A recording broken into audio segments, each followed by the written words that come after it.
Well, hello everyone. Welcome back to the channel, the vlog, the podcast, depending on how you are listening to this. Welcome back. I'm your host, William Ross, and we are talking in this episode, or reviewing, Monterey Car Week and the top 10 Ferrari sales that went on. There was a lot of hot and heavy action that went on this past weekend out there in Monterey, California. And those who are out there, participating in some of these things, I mean, there were some crazy numbers getting thrown out on some of these. Some that were, right in line where they should be. So it's not too surprising, but there was the top seller one was kind of, I guess you say, from left field, so to speak. I guess you say it was for a good cause, but the cause is a little murky. So it's kind of interesting. So now I'm doing something a little different because I've been experimenting with trying to do these, like I said, posting these podcasts, audios, vlogs, also on my YouTube channel as well, and also dropping the audio on Podbean and that kind of stuff too. So I'm using my GoPro. I got a wireless mic on, everything like that. So I have my computer in front of me so I can use it as a cheat sheet. So, and we can kind of go over everything like that. So this will be a great way to do it, but hopefully the sound's good. Everything's there where it's supposed to be. Hopefully you guys just listen to the audio part of this will be able to follow along, because the videos I'm popping in there which car I'm talking about briefly and kind of give an overview of it real quick, because like I said, there's some really cool stuff, but this is the stuff that sold. Now we even get into the stuff that didn't sell. That's the one thing too, because there are some significant cars that went across the block at Gooding and they did not sell. Now, I don't know what the high bid was or anything like that, because that's what kind of sucks is, these auction houses, if it doesn't sell passive, there's a reserve on it, and they won't post what the high bid is. Now, that's kind of to protect the owner, because then all of a sudden that number's out there, but everyone knows the number that was there is going to get passed around, so the people that are going to be interested in that car or want to know information, they'll find out what the high bid was. So that's kind of like, showing you what that car is kind of maybe worth at that time in the room, maybe. I don't know. It just kind of depends. So I don't know. It can be a little bit annoying. Meekum's not that good at about putting it on there. It'll just say sold, but you don't know what it's sold for, which is kind of rude. But you got some other ones that do an awesome job. Put on there high bid, including, hey, this is what it's sold for. That includes the fees, the whole 9 yards, because that's the other thing too is, you got your fees of 10, 15%, and some one end, both ends, whatever like that. So, I mean, there's a lot of money involved in taking your car and selling it at auction or buying it at auction that I think some people seem to forget, or they're just someone, a layman that's just not into this industry and has no clue, sees, well, wait a minute, it went across the block and hammered at this, but why is it saying it sold for that much more? Well, you have fees. That's how these people stay in business. Now, and here's the kicker. Now, like I said, they're anywhere from 10 to 15% on both ends. So 10 or 15% from the seller, 10 to 15% from the buyer. So you're talking 20, 30% on top of what it sold for, when it hammered for, that they're collecting. So, I mean, do the math. If you're talking, $1 million car, do that math. 20%. What is that? Yeah, $200,000. Yeah. So I mean, it's the fees are just obnoxious. That's why I'm not a big fan of auctions. That's why I'm not a big fan of when I talk with some of my clients about having them sell a car at auction. I just like, no. I go, the fees are just absolutely extraordinary, and I don't think you get what you should get out of it for that cost. And I'm a lot cheaper. So. But, hey, they're going to do what they want to do. You get a huge audience, you get it out there. But, as I've made the comment before, the problem is if it doesn't sell, that price is out there. Well, my videos seem to have just stopped for some unknown reason. So I've restarted. So anyways, Eric can fix that in the audio section of this, but the video part of it, it'll just jump. We'll keep on going. I don't know why it stopped. That was kind of weird. Anyways, let's get to it. Like I said, we're going to talk about the top, well, we're going to do 11 maybe, but top 10, 11 car Ferraris that sold this past weekend out there in Monterey during Car Week at the various auction houses. And the first one we're going to start with, now I've seen this car. This car was at Cavallino earlier this year. Interesting little story. IndyCar driver Santino Ferrucci was tooling it around for JR over there at GT Motor Cars, because he represented the car, or it was his car, or something like that. I don't know, but man, that thing was loud. But Santino drove it up onto the lawn there at Cavallino, so that was kind of cool to see. Santino is a very, very little dude. He can't weigh more than 140 pounds, if that. I mean, he's a little guy, but that's what you want for your Indy car, right? So, no weight, no nothing, so you get around quick. So, we have a 2010 Ferrari 599XX Evo, sold, fees all in, everything, at 3.3 million. Well, 3.305 million. So $3,305,000. There's only a few 150 of these done. It was in your traditional red. It's got the numbers 44 on there. Like I said, in the video people are watching, I'll put links for all these on there as well, so you can just pull this up and check it out, because it's going to give you a lot of detailed information on the car. It'll give you a VIN, the whole 9 yards. A lot of detailed photos, which is really cool that you can go out and check out and see and really kind of get a, really detailed look at this car and, kind of get the story behind it, because these XX cars are unbelievable, but they're track-only cars.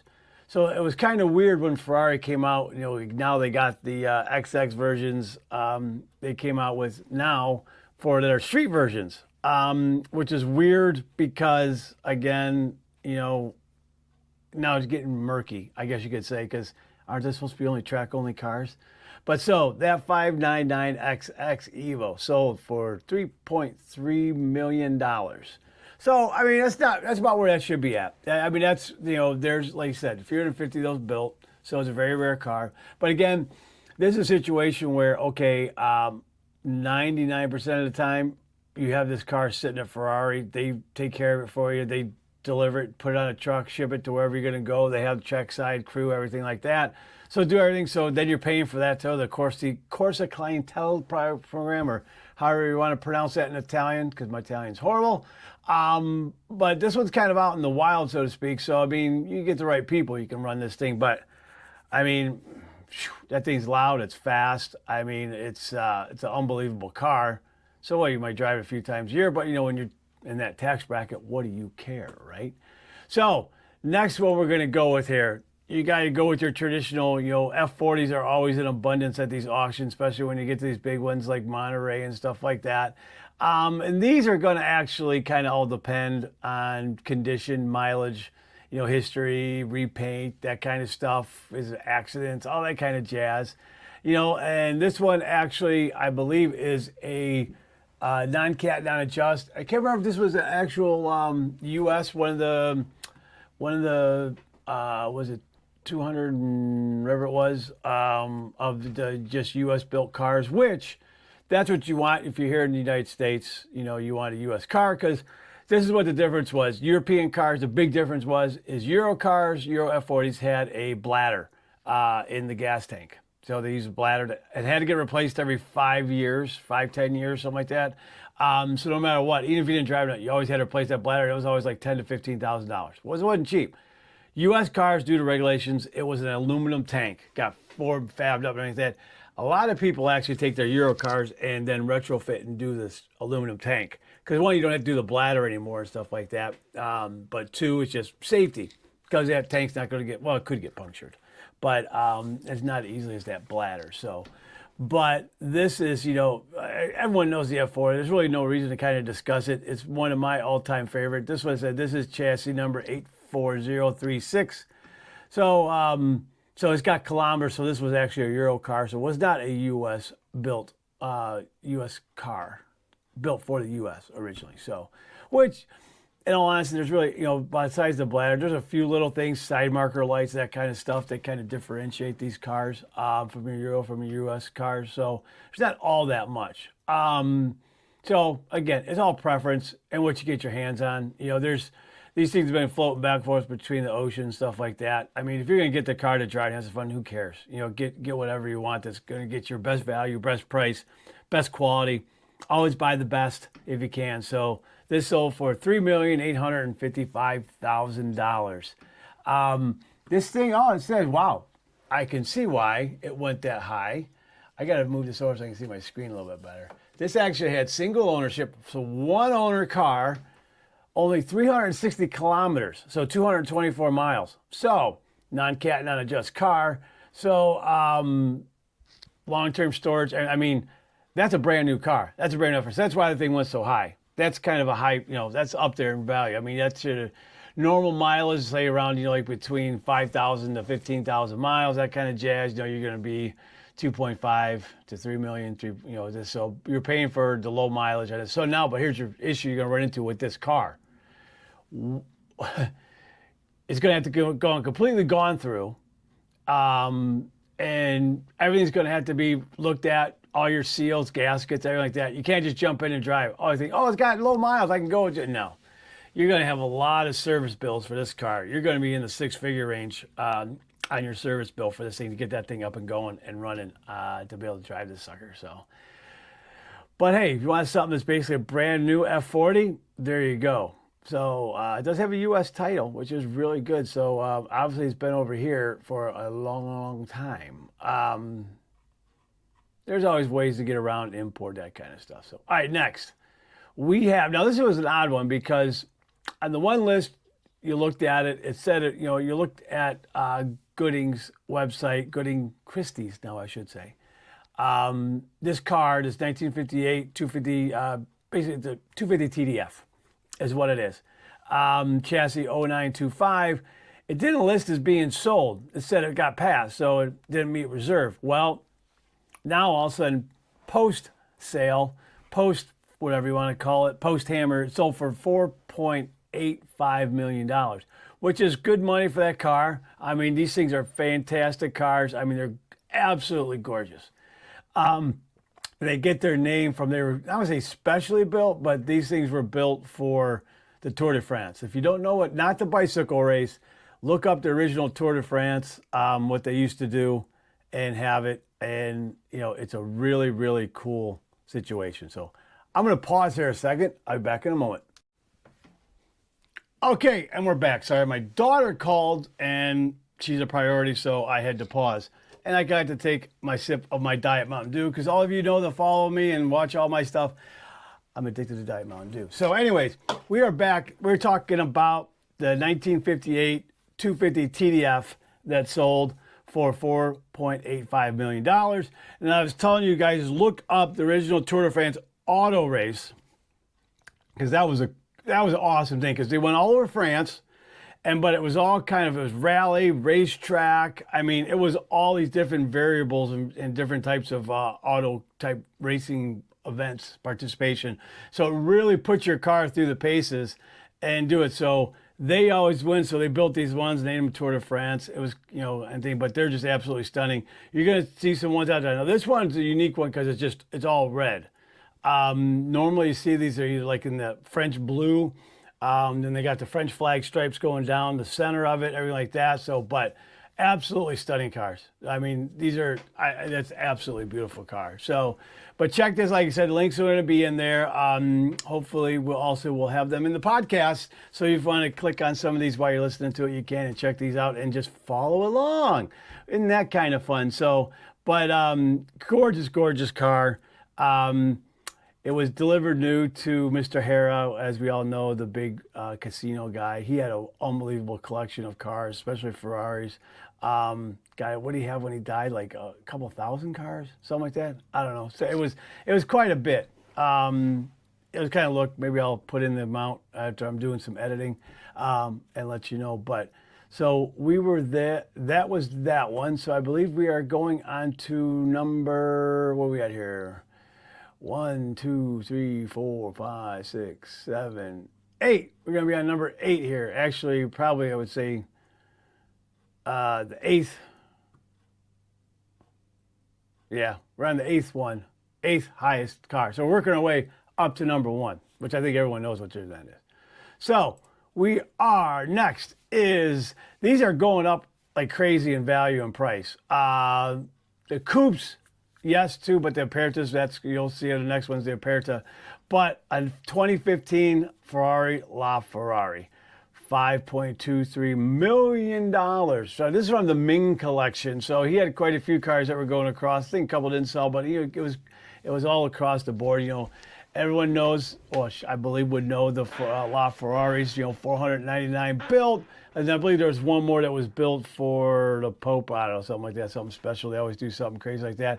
And this is one of the 120 U.S. specification models built. So that even makes it more special, but you can't bring in a European car. Anyways, I don't know if you could send it to JK Technologies to get one of these U.S. specified. I guess you could say make it legal here in the United States, because that was the one thing, used to be back in the day you had it was a black market, not black market car, what the hell, it's gray market car. And you could send it to one of these, but JK Technologies was the biggest, most well-known, still in business today. Does all the stuff that, brings the car up to U.S. regulations with changing, headlights, tail markers, all that kind of stuff. So some cars, it wasn't all that difficult to do. Others, it was like unbelievable. But some you couldn't even do it. So there's a lot of these things and stuff like that. But anyways, this car is only showing 54 miles. So again, same as with that F40, which I believe that was from the Ming collection too. It doesn't say, but I mean, you'd almost have to think it was, because this one only has 54. I mean, why get, okay, you're gonna have to change the battery, because it was sitting like that. So you're gonna have to get a new battery, and that's like $200,000 or something like that, $300,000. This is in the Rosa Corsa, so it's the red, it's got the black roof, so it's pretty much your standard fare for a LaFerrari. I mean, this is, what you're gonna see. He's got almost a little over $127,000 in options. That's your fender shields, your what you have to get, your mandatory fender shields, that kind of stuff. So these are gaining popularity. When they first came out, they weren't the hottest one. People were more about that P1. Kind of still are, I think. A lot of people prefer the P1 over this, anyways. So I don't know. It's unbelievable car. What's cool about these, and if you're able to buy one, drive one, it's a very comfortable car. So this is actually one, I won't say you're going to daily it, but if you want to take a road trip or something on it, you can, everything like that. So it's a great car, but again, you got that battery pack. That is going to just be, man, I don't know. These things are getting scary with that kind of stuff, and what's going to happen in 10, 15 years, trying to replace it, whatnot. I mean, I guess the cool thing will be is if in that time frame, when you go to replace it with a battery that will work with that car, the technology has advanced so much that they were actually able to, it's an upgrade, either more horsepower, more long life, more longevity, something like that. So that would be really cool if that was the case. So we shall see. So next, number 7 is the Aperta. It does not say if this was from the Ming collection either, but this is the Apertas. It was just one of 210 examples built. This is a black with red accents. I think this thing's stunning. I'm a big fan. I love black cars. They're hard to keep clean, but they are just absolutely unbelievable. I just think they're just sexy as hell. So this thing was sold and serviced. Let's see, what is this? No, it's just serviced in Cauley Ferrari up in West Bloomfield, Michigan. If you're ever in the Michigan area, definitely stop in at Cauley Ferrari. Say hi to Jeff and the boys up there. Those guys are awesome, awesome people. Very nice, very accommodating. Big shout out to those guys. So, but this thing is just sexy as all get out. It has just over 2,300 miles. Well, again, links up there, because this time, as you get in these newer Ferraris, you're going to have your full-fledged, actual VIN number. You're not going to just have 4 numbers and all that kind of jazz. So, but, these LaFerraris are just awesome, awesome cars. If I win the Powerball this weekend, if I win the Powerball tomorrow, you'll know, because I'll be driving a LaFerrari. I don't think I'd get the Aperta though, because it's like you're paying a premium, and you're paying almost over at least $1 million more, if not almost $1.5 million more. So to me, I'd rather have a coupe. That's just me. That's my preference. So, but anyways, sexy, sexy car. absolutely beautiful. Like I said, links will be in all the description, stuff like that. So as you're following along, if you got the wherewithal, click on the link. Next, we're getting into some old Enzo era stuff. We have a Cal Spider. Yes, sir. Made infamous by Ferris Bueller himself in Ferris Bueller's Day Off. This isn't that car, but that's how everyone knows what these cars are. That's how they just kind of put those two together to kind of, put it in their head and what it is. So, but this 1957 250 long wheelbase, beautiful, beautiful Cal Spider. I mean, it's gorgeous. Sold for 6.6 million.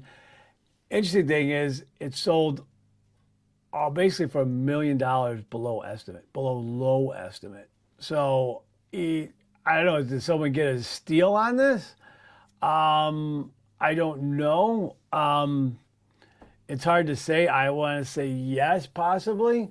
I'm trying to see. I can't tell if this thing has the covered headlights. Because it's got the covered headlights. That's even like more rare.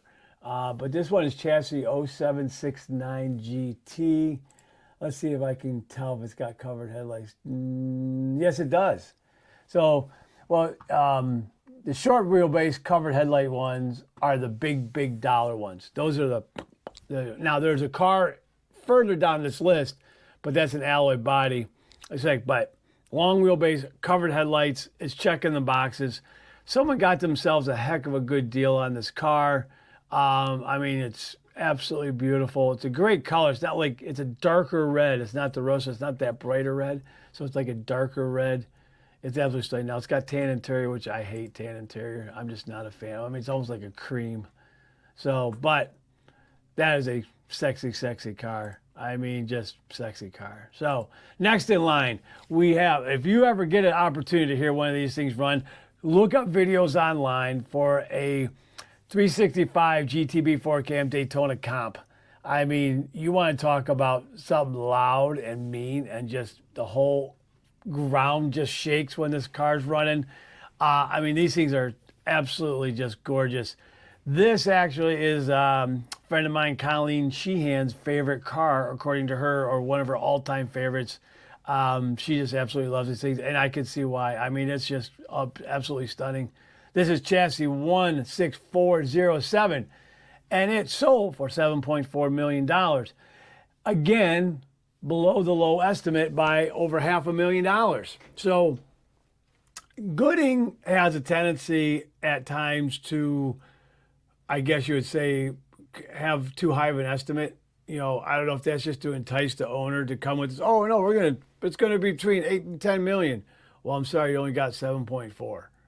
Well, actually, that's not even to them, because part of that goes to Gooding for their fees. So they probably walked with 6.5 million, 6.7 million, something like that, after it's all said and done. So it's kind of hard to say. And I know that a couple of these have been bouncing around. There's 15 of them that were built by the factory officially. So, it's got the red book. It's got the whole 9 yards. So, I mean, it's got what you want. But, honestly, these aren't too hard to get your hands on. I'll just say that. And again, you're going to have your team. And I'm trying to remember, we're just at the Le Mans Classic, and there was, I know there was one, if not two of these there. I don't think it was this one, though. But yeah, I mean, they're not that difficult to get your hands on if you really want to get your hands on one. So, unbelievable car. Look up a video, check it out, listen to it, look at the photos, click on the link. I mean, it's just stunning. Next, we have got the infamous one of two U.S. spec Giallo F50s, owned originally by Mr. Ralph Lauren. Ralph Lauren, however you want to pronounce his name. I think everyone knows Ralph. Ralph's got one of the most unbelievable collection of cars in the world. A lot of Ferraris, lots and lots of Ferraris. But this was originally his car. It's got a little over about 5,400 miles on it. Now, this was the one that was going to be interesting to see because of one of only two U.S. spec cars. And I think there's only, out of entire production of F50s, I think there was only 6 Giallos total. I'd have to look that up. Let's see here if we got in there. Yeah, it's See, there's only 55 U.S. spec car. Only 2 were finished in the yellow. It's got black interior. I mean, this thing is just absolutely stunning. The people that put it up for auction actually bought it from Ralph Lauren. Bought it through Paul Russell and company, who handled the sale for Mr. Lauren. So it doesn't say in here, but I want to say, I know there's not that many. And I don't know, and I believe it's a U.S. spec one too, is the Gentleman's Garage guy down in Texas. He just bought the other yellow one from Curated a few months back, and kudos to him. He had it at Cavallino, but he drove it from Texas to Florida. Awesome. That's what it's supposed to be. The car's supposed to be driven. So that man has my respect. F50 is gorgeous. Now, if you want to look up something that's even sexier as an F50, look up the F50 GT1 or F50 GT. That thing is absolutely gorgeous. If I have the means, if I win the Powerball Saturday, I'm going to buy a higher mileage F50, and I'm going to replicate that F50 GT, put all new bodywork on it. I mean, it is stunning. Check that out. But this car here, one of the 2, owned by Ralph Lauren. It's got the last, let's do the last 4 digits, is 4798 of US, F50. So, I mean, there's only 55 US spec ones. It's 95. So we are well past the 25-year rule. So obviously you can bring in Euro spec cars as well now. This was the last manual V12, no nanny, aids, all that kind of jazz, pure analog. That was it. Then everything started going to the flappy paddles. So, because next you had your Enzo. So long for the gated manuals. This was it for a gated manual V12. Unbelievable. Now, obviously, they had some subsequent front engine cars, the 599. They did 20 for the U.S., 30 worldwide. That was a gated manual front engine V12. But this is pretty much your true last V12 gated manual from Ferrari. Absolutely beautiful. I love this thing in yellow. I think it's just damn sexy. So next, one of my all-time favorites too. And again, I don't think I'd spend the money and get an actual LM. I would just replicate it and get a high mileage F40 and turn it into an F40 LM. Now, there's only 19 of these built by Michelotti, back in the day. But they also built F40 GT and stuff. There's a couple variants they did this for racing. But there's only 19 F40 LMs that were built. And again, seeing these things in person, I mean, just something about it. The little tweaks it does and everything to it just kind of gives it that little bit more of a sexier edge. Now, this is a track only. I think there's only one LM that's available, or that was actually done by... I can't remember who it is. I'll put it in the description. It'll go across as this is going, telling you who it is that over in Europe. But one of these, they did an LM and they made it street legal. And actually, I believe it is for sale right now, too. I don't know if it's sold yet or not. And it's pretty well known because they take it out and everything like that. And it's in a unique color. It's not in the red. But anyways, one of my all-time favorites. Again, I'm going to be a busy boy if I win the Powerball Saturday night. So, because this would be another one where I'd buy 2, I'd get 1 regular for it, but I would take 1 and I'm going to rebody it just like that. Supercar Ron, he did that, or he bought it that way from Curated, and his helper, his assistant, was driving somewhere and crashed it. Ooh. Didn't do too much damage, but did enough damage for it to. But again, that was all different new bodywork because they made it look like an LM. It was repainted, and it's like, I want to say not blue, but kind of a light shade blue. But this was number 14th of 19 built. You got chassis 95448 is the last on it. That's a serial number 2. Again, this is a track-only car. It's got engine number 15 in it, gearbox number 17. So... Again, just unbelievably sexy car. Funny story, I was at Cavallino last year, and 2 older gentlemen, probably in their mid-70s, early 80s.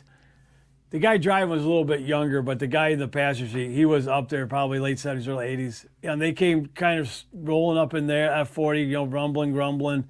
and he couldn't get out of the car. I happened to be standing there, and not even say, "Hey, excuse me, could you please help me get out?" He goes, "Hey, come here and help me get out." I mean, kind of a prick. But you got these guys that got money. They're kind of entitled pricks. So, sip of Mountain Dew.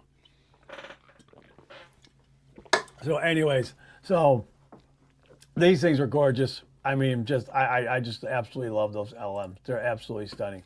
Now, next up, we're number 2 highest sale Ferrari. This is your Cal Spider short wheelbase covered headlight, but this is a comp version of it. There was just 2 alloy body full comp spec short wheelbase Cal Spiders built. This is chassis 2383. So, I mean, $23 million. I don't know if this is including, let me see if this is, I don't know if that's including, no, because including fees, you're at $25,305,000 with fees. Gooding's site on here does not have the fees involved. So just think about that. You bought a car for $23 million, bam, you got to tack on almost another $2.5 million in fees. Unbelievable. So that's why I don't like auctions. I mean, 2.5, imagine what you could buy with, buy car-wise with that, other cars and the stuff.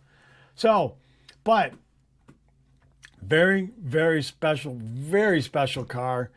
Like I said, 1 of 2 of these built for a comp. I mean, imagine racing this. It's a convertible. You raced that back in the day. I mean, just absolutely stunning. Like I said, it's got, Gooding does a great job in regards to history and everything on this car, kind of giving all the story, the background, the whole 9 yards on it. So definitely click on the link for this because it's got a great video. It's got a lot of cool stuff. I mean, it really goes through this thing in detail, and as it should when you're spending that kind of money. So, but check it out. Gorgeous, gorgeous car. I mean, just absolutely stunning. So, and last but not least, our big seller for charity, sold by Ferrari for the Ferrari charity. And what was it was for, called? It was for future educational endeavors.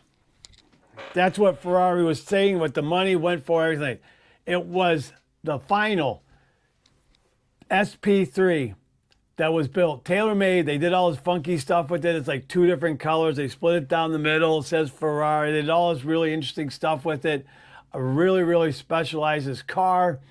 They had this thing going between 8 and 10 million. It sold for $26 million. Unbelievable. I mean, 26. Someone with very, very, very deep pockets needed a tax write-off because that's just obscene. These things are going just a regular SP off market. You're about $7-8 million. So that's why I think, okay, 8 to 10, because it's a tailor-made special, no restrictions, everything like that. It's a U.S. spec car. So all you got to do is you go to your local dealer, wherever it's going to get sent there. It's going to get all done up so you can go drive it on the road, do the whole 9 yards. You'll be good to go. But, I mean, $26 million. The room about pooped their pants, or pretty much did, because that was just absolutely crazy. And I'm sure Sotheby's was a little bit like miffed, like, oh, yay, oh my God. All right, so here's the end of the video. So, as always, my GoPro overheated. And it just died as I was speaking about this $26 million SP3 that sold the top selling Ferrari. And actually, it was the top seller a whole weekend out in Monterey. Now, as a whole, all the auction house and everything, just a little over $432 million was brought in auction dollars, cars sold, so which is great to see. Now, the one thing I wanted to kind of go over that was kind of interesting is the ones that didn't sell. There were some significant Ferraris, especially at Gooding, that did not sell. There was a Super America that did not sell. There was a 166mm/195 because it was like a combo.